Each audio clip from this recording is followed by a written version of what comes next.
कैसे हैं आप लोग। इस वक्त मैं हूँ पटना में और बहुत अच्छा लग रहा है मुझे। बहुत समय बाद पटना आई और बहुत कुछ अच्छा हुआ, बहुत कुछ अच्छा लगा। सबसे पहले तो मैं हमारे एमएलसी साहब पावर स्टार पवन सिंह जी को धन्यवाद करना चाहती हूँ कि उन्होंने इतने अच्छे से मुझे इनवाइट किया और इतना मान सम्मान दिया। उसके लिए बहुत बहुत धन्यवाद पवन जी।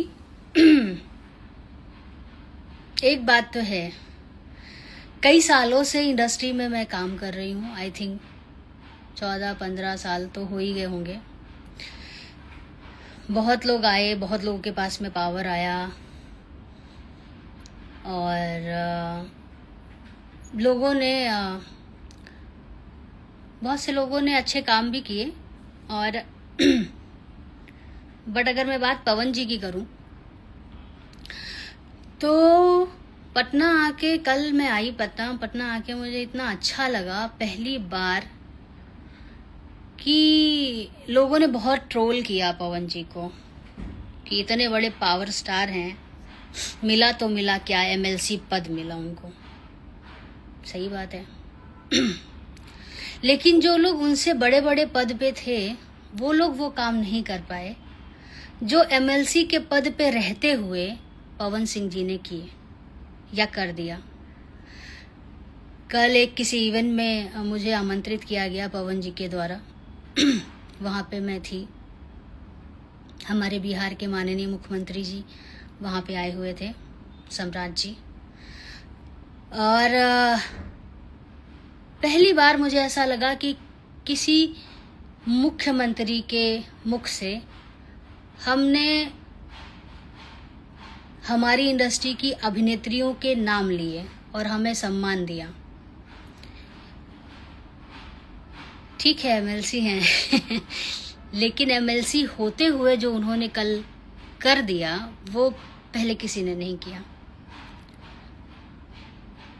कल मुख्यमंत्री जी ने अपने भाषण में जो बोला कि हमारे लिए जितने भी अभिनेता हैं हमारी भोजपुरी इंडस्ट्री के और जो भी एक्ट्रेसेस हैं, हमारे लिए सब एक समान हैं, सबका सम्मान होना चाहिए।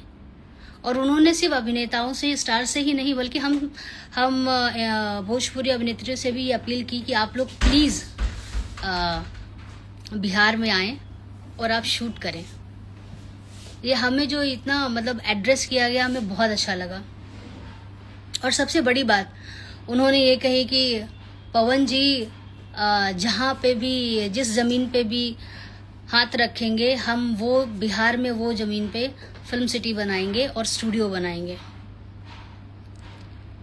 और तो और जो अब तक हम सब की लड़ाई होती थी कि हम जिस भाषा के लिए सिनेमा बनाते हैं वहाँ से हम लोगों को कभी कोई सपोर्ट नहीं मिला। मैं बात कर रही हूँ सब्सिडी की। तो वो भी वादा उस मंच पे पहली बार हुआ कि हमारे कई सारी फिल्में जो अभी जिनको अप्रूवल मिल चुका है शूट करने के लिए, उनको सब्सिडी दी जाएगी। ये सब सुनने के लिए 15-16 साल लग गए और सिर्फ एमएलसी होते हुए पवन सिंह जी ने ये कर दिखाया। तो जो पावर बोला जाता है ना उन्हें, पावर स्टार, वो सच में वो हैं। पद मायने नहीं रखता है, मायने रखती है आपकी सोच कि आप कितना करना चाहते हैं अपनी भाषा को लेकर के, अपनी इंडस्ट्री को लेकर के। मुझे पहली बार बहुत अच्छा लगा, इतना मान सम्मान मिला पवन जी के द्वारा और उनकी टीम के द्वारा। और इतने वर्षों से जो प्रयास चल रहा था उसको एमएलसी के पद में रहते हुए आपने उस चीज़ों को रखा और उन्हें पास कराया। तो बहुत बहुत धन्यवाद आपका पवन जी। आप ऐसे ही खूब आगे बढ़ें और खूब तरक्की करें और पूरी इंडस्ट्री के बारे में सोचें और हमारी इंडस्ट्री और ग्रो करे। हालांकि आपने हमेशा ही वैसे काम किए हैं जिससे हमारी इंडस्ट्री का नाम होता है, चाहे वो गाना हो या हिंदी मूवीज़ में काम हो या कुछ भी हो।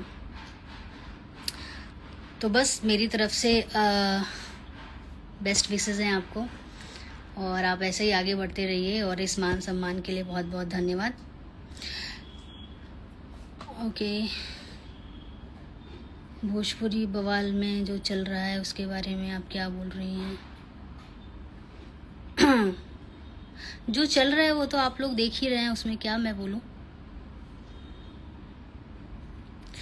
और वहाँ पे मुझे नहीं लगता है कि भोजपुरी को लेके कुछ चल रहा है। वो तो पर्सनल इश्यूज हैं जिनके पर्सनल, मुझे लग रहा है भोजपुरी बवाल ना रख के पर्सनल बवाल रख देते तो शो और ज़्यादा चलता, बट ठीक है।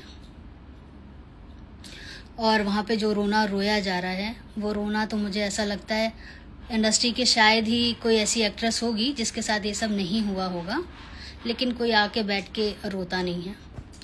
But it's okay. अगर आपको अपने काम पे कॉन्फिडेंस है, आप अच्छे कलाकार हैं, तो लाइफ में रिजेक्शंस को झेलना आना चाहिए ताकि आप अपना बेस्ट कर सकें। बाकी बस मैं यही कहूँगी कि एक गाना याद आ रहा है ऐसी सिचुएशन पे जो लोग एक दूसरे पे इल्ज़ाम लगाते फिरते हैं कि नियति व्यर्थ नहीं जाती, हर लेखा जोखा रखती है, जो बोएगा वो काटेगा, ये जग कर्मों की खेती है। तो जिसने जैसा किया है वैसा उसको मिलेगा। अगर अच्छा किया है तो आपको अच्छा ज़रूर मिलेगा, और अगर आपने किसी के लिए गलत किया है तो आपको भी गलत मिलेगा। बाकी धन्यवाद एक बार फिर से हमारी सारी जनता जनार्दन का, सभी लोगों का दिल से शुक्रिया अदा करती हूँ। और